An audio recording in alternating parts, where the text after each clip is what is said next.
All right, get ready to dive deep because we are taking a close look at Lecture 3 of Professor Pushpito Ghosh's Renewable Energy Resources course. From ICT Mumbai, right. That's right, ICT Mumbai. And let me tell you, based on the first two lectures, Professor Ghosh is not afraid to challenge how we think about things. I've noticed that too. We've already gone through some really interesting stuff, from the basic challenges of renewable energy to some seriously innovative solutions. Like that animal-powered desalination system totally blew my mind. Right. Talk about creative. But in Lecture 3, things take an interesting turn. Professor Ghosh dives into hydropower, which makes sense. But then he goes into nuclear power. You don't see that every day in a renewable energy course. Not exactly. It's a bit controversial, wouldn't you say? For sure. But that's what makes this deep dive so interesting. And there are some surprising twists in the history of nuclear fission. I think you'll be fascinated. Well, let's not waste any time. Right off the bat, Professor Ghosh asks us to rethink what we really mean by renewable. He makes the point that renewable isn't necessarily about something being eternal or limitless. So it's not about an infinite supply. It's more about making sure resources regenerate faster than we use them up. Ah, so it's all about sustainable use. Exactly. Think about biomass. It's renewable, right? In theory, at least. But if we overharvest it, it becomes unsustainable. We can't just take and take. We need to be mindful of the balance. That's a really important point. It really makes you think differently about our relationship with resources. Have you ever thought about how even resources that seem finite could actually become renewable if we approach them in new ways? Oh, absolutely. It's all about figuring out how to work within nature's cycles instead of disrupting them. Speaking of cycles, Professor Ghosh then shows some pretty dramatic changes in India's renewable energy portfolio between 2013 and 2018. Did anything in particular stand out to you? The most striking thing is the huge increase in solar power capacity. Like, how big are we talking? The 12-fold increase. That's massive. But other sources like wind, small hydropower, and biomass, they didn't really change that much. That's a huge jump for solar. Why do you think that is? Could it be policy changes or maybe advances in solar technology?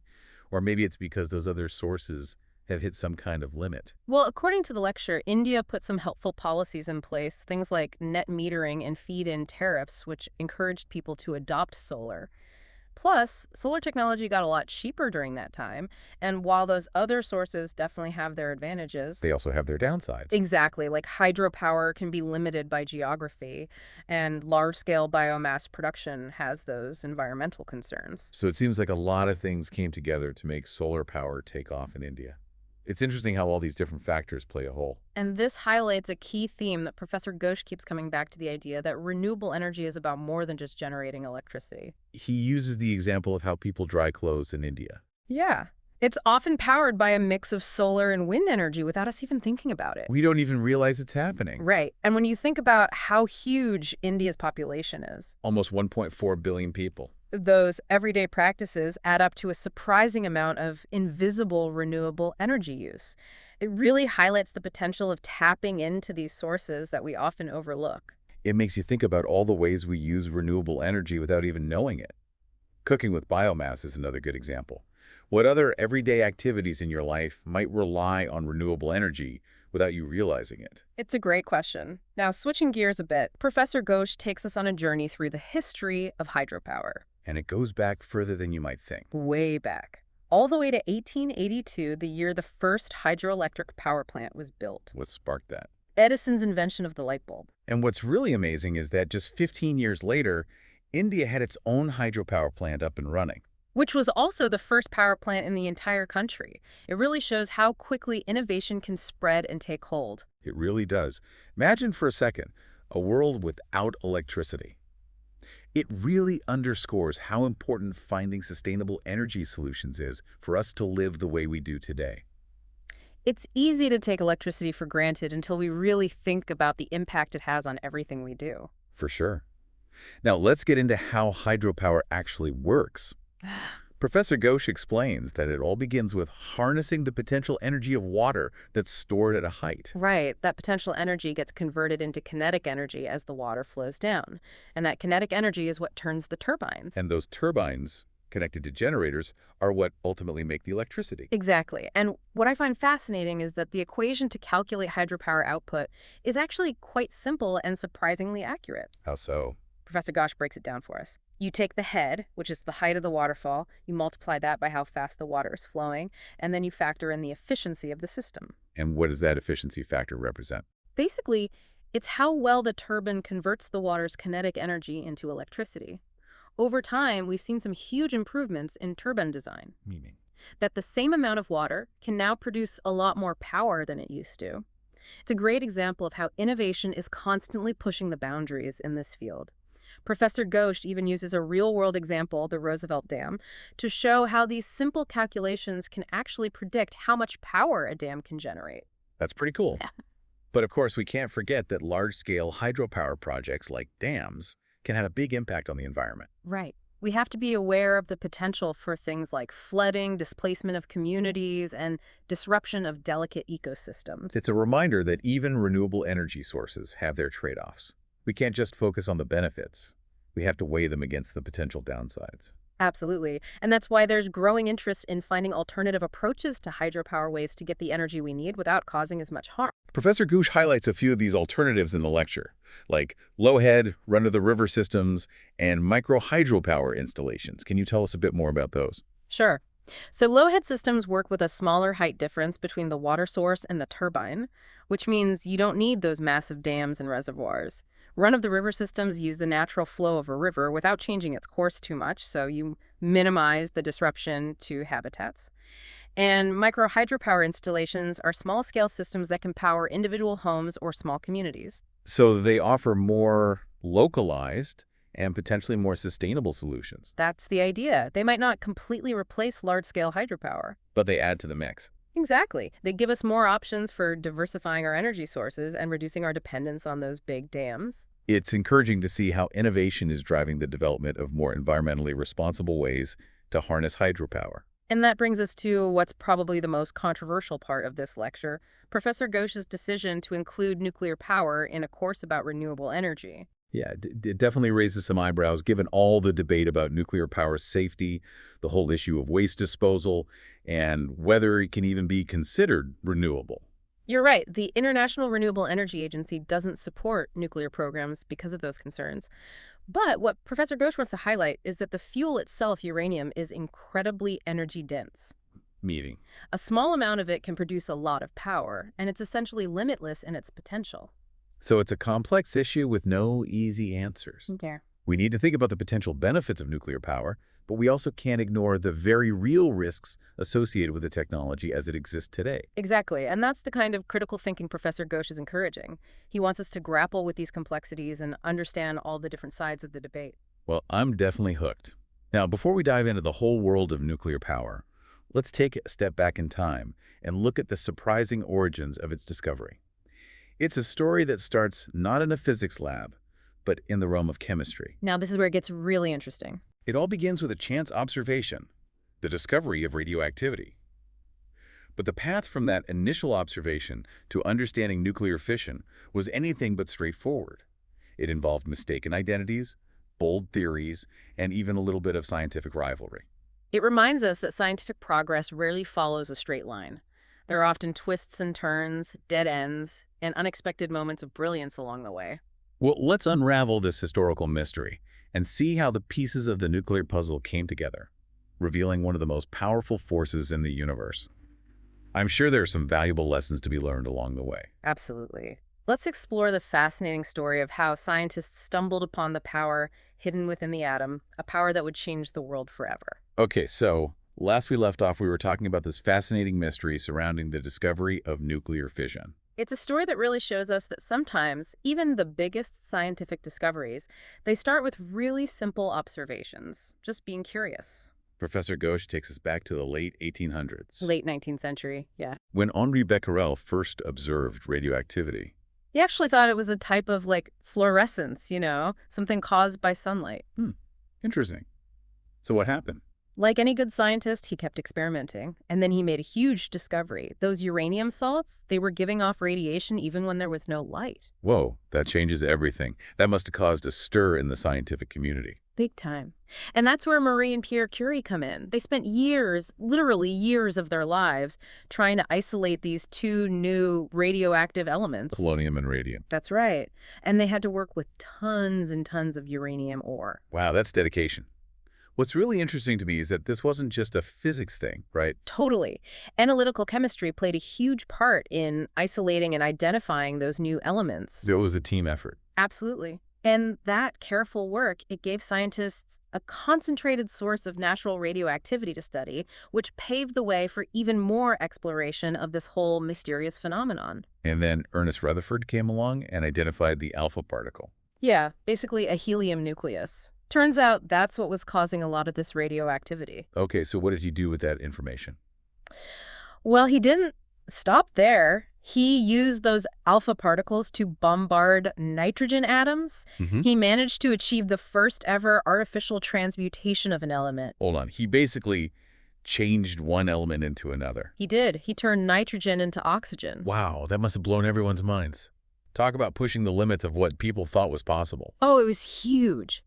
And then in 1932, James Chadwick identified the neutron. Remind me, what's a neutron again? It's a neutral particle, no charge, with a mass similar to a proton. Okay, and this was important because... This seemingly small discovery would end up having massive implications for the future of nuclear science. Enter Enrico Fermi. Now, Fermi, he saw those unique properties of the neutron, and he was like, this is a golden opportunity. What do you mean? See, unlike those positively charged alpha particles, neutrons could easily get inside the nucleus of an atom because they had no charge. Ah, I see. So he was thinking, let's use these neutrons to bombard heavy elements like uranium, with the goal of... creating elements even heavier than uranium. He thought he could trigger what's called beta decay, transforming the element into one with a higher atomic number. And at that time, uranium was the heaviest known element. Atomic number 92, yep. So Fermi's experiments, they held this exciting possibility of creating brand new elements never seen before in nature. That's a pretty wild idea.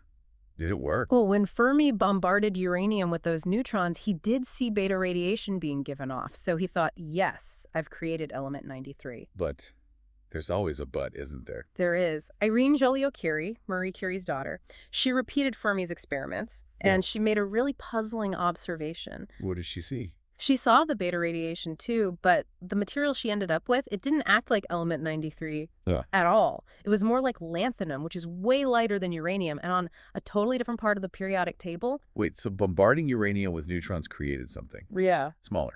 It just didn't make sense based on what people understood about radioactive decay. It was a revolutionary finding, but unfortunately... Yeah, pushback. Yeah, she faced a lot of skepticism from the scientific community, so she ended up backing down from her initial claims. But the seed of doubt was planted. It was. And then there was this brilliant chemist, Ida Noddack, and she was bold enough to propose a truly radical idea. What was it? She suggested that maybe, just maybe, the nucleus wasn't just undergoing these tiny little transformations, but was actually breaking up into bigger pieces. That's a pretty big idea. It was. We know it as nuclear fission now. But at the time, people resisted the idea. It was just too out there. Way too radical. It just didn't fit with the accepted theories. It really shows you that even the most groundbreaking ideas, sometimes they have a hard time getting accepted. Totally. And in the middle of all this scientific upheaval, there was Lise Meitner, this amazing physicist. She had been working with Otto Hahn for years, right? Exactly. Yeah. But she was forced to flee Germany because of the Nazi threat. That must have been incredibly difficult. You can't even imagine. But despite all that, she kept doing her research from afar, staying in touch with Hahn through letters and calculations. Wow, that's impressive. So what was her contribution to all of this? She's the one who came up with the theoretical framework to explain what was going on. She calculated that if a uranium nucleus split, it would release a massive amount of energy. Like, how much are we talking? About 200 million electron volts. From a single atom. That's insane. It is. Her insights, together with Hahn's super careful experimental work, they finally led to the conformation of barium, an element way lighter than uranium. And it was one of the products of bombarding uranium with those neutrons. So the pieces of the puzzle were starting to fall into place. Exactly. Nuclear fission wasn't just this radical idea anymore. It was a confirmed reality. What an incredible journey of scientific discovery. But as groundbreaking as this breakthrough was, It also came with the potential for incredible good and terrible destruction. right, the realization that a chain reaction of nuclear fission could unleash a crazy amount of energy, that quickly led to the development of atomic weapons. It really makes you think, right? Even the most amazing scientific discoveries can have unintended consequences. Big time. And it leads us to some big questions. Can we use this power of nuclear fission for good while still managing the risks? Can we make sure that this knowledge is used responsibly? These are questions we're still wrestling with today as we try to figure out the complexities of nuclear power and where it fits in our energy future. It's a heavy topic, one that we need to think about carefully. But before we get into those complexities, maybe we should take a closer look at this chain reaction that drives nuclear fission and explore how we can control and utilize this powerful process. Sounds like a plan. It's definitely a fascinating journey and sometimes a bit unsettling into the very heart of the atom. We've really been digging into the history of nuclear fission, and one thing's for sure. This discovery, it opened up a whole new world, both good and bad. Yeah, it's a powerful reminder that these big scientific advancements, they often have ripple effects that go way beyond the lab. Professor Ghosh really drives this point home in his lecture. Yeah. He wants us to think about the ethical side of things, the societal impact of nuclear power. Not just the technical stuff. Right, exactly. He's saying we can't forget that the same process that can give us clean energy can also be used for destruction. Like we saw with atomic weapons. It's a sobering thought. Yeah. It makes you realize how important it is to be careful to manage this technology responsibly. No doubt about it. Okay, so back to the science for a minute. Let's talk more about this chain reaction thing, the heart of nuclear power. Yeah, break it down for us. Basically, when a uranium atom gets hit by a neutron, it splits, right? And that releases energy, and this is the key, more neutrons. So those neutrons. They go on to hit other uranium atoms, which split and release even more neutrons, and so on and so on. It becomes self-sustaining. It's like a domino effect, but on an atomic level. Perfect analogy. And if we want to use this power for good, we need to be able to control how fast that chain reaction happens. How do we do that? In a nuclear reactor, they use materials called moderators. They slow down those neutrons, making them more likely to interact with other uranium atoms and keep the reaction going. So it's like controlling the speed of those dominoes, making sure they keep falling in a controlled way. Exactly. And then there are control rods, which are made of materials that absorb neutrons. So they act like brakes. Exactly. By moving those control rods in and out, operators can adjust the power output of the reactor. Sounds like a delicate balancing act. It is. You need some serious engineering and constant monitoring to make sure a nuclear power plant is running safely. Makes sense. Yeah. But even with all those safety measures, people are still worried about nuclear waste disposal. Rightfully so. That radioactive waste from nuclear reactors, it's a big environmental challenge. And finding safe, long-term storage solutions, that's crucial. It's a good reminder that there's no such thing as a perfect energy source. Every option has its pluses and minuses. For sure. That's why we need to think about using a mix of different energy sources, right? To meet our needs while minimizing the impact on the environment. Well, Professor Ghosh's lecture has definitely given us a lot to chew on. We've explored so much, from how we define renewable to the mind-blowing origins of nuclear fission. It's been quite a journey. And along the way, we've encountered some amazing stories about scientific discovery, faced some tough ethical questions, and dug into the nitty-gritty of how we can harness the power of nature. I feel like we've learned a lot. I hope everyone listening has gained a deeper understanding of the challenges and opportunities that lie ahead as we try to create a more sustainable energy future. The choices we make today, they're going to shape the world of tomorrow. If we keep having these conversations, keep learning, and keep searching for creative solutions, we can build a brighter future. One powered by clean, reliable, sustainable energy. That's the goal. So keep those questions coming, keep learning, keep exploring the amazing world of energy. That's what it's all about. And until next time, thanks for joining us on this deep dive.